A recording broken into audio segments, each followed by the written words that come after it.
That's clickable. That's clickable. Be prepared. They're never prepared. They always decide in the morning, in the car, or just before the meeting, I'm going to write some notes down, and I'll be fine. That's the preparation. God knows it happens in this club all the time. It's 10 o'clock at night, I'll get a call from one of my mentees and say, I don't know what I'm going to speak about tomorrow, I'll decide in the morning. Right, Tim? Don? We'll decide in the morning, that's what we're going to do. The second one is to be enthusiastic. I think that's how you spell it. Enthusiastic, or whatever it is. I can never spell. Thank God for word check on the computer. Be enthusiastic about what you're speaking about. There's nothing worse than that person who, after they're done and they've done that original thing going, and I do copiers, and copiers are wonderful things, and we do copies of this and that and the other thing. And if you buy from me, I'll give you this order and that specialty, and that's it. Of course nobody's enthusiastic, because neither are you. Craig knows. He he's got us all the time. They're never enthusiastic. Now this is the one that I think gets most people. Be passionate. Personal.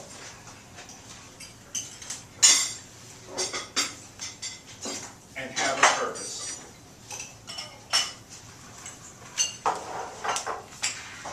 What do I mean by that? What do I mean by passionate, personal, and have a purpose?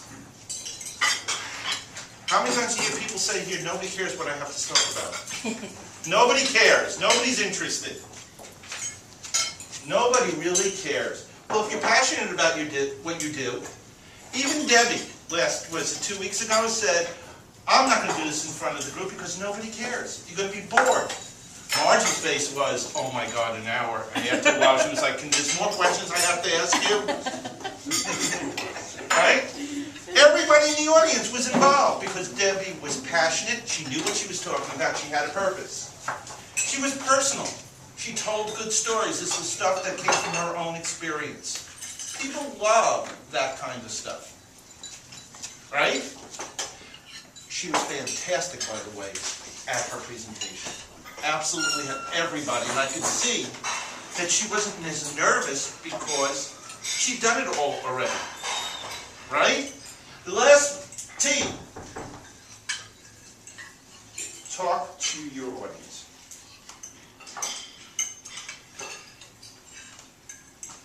I wish I could write as well as Margie does. Is it you don't like Margie? Is that what you're saying? I love it. Okay. Talk to your audience. Not talk at your audience. Don't lecture. Don't just spew. They're not just a receptacle. You're trying to sell them. Isn't it a wonderful conversation over breakfast? I was hoping we'd do this after breakfast. Talk to them. And the last part about this is not only have a great opening, rather than how many of you. Now, there's nothing wrong with how many of you, because you did it. But what you did was you polled your audience. You asked for permission to ask questions.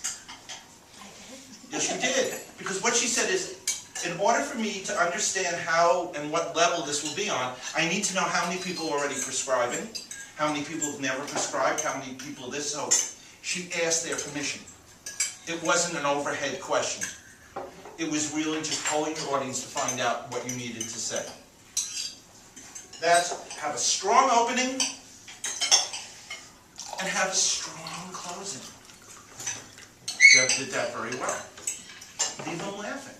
Unfortunately, I knew this wasn't going to be funny, but it only fit that particular project in the manual, and I only like to do manual speeches. Just remember, so the next time you hear it, and you hear, oh no, here it comes, run for cover. Remember this Pepto. If you take it first, nobody will ever have to run from you. Mr. Toastmaster.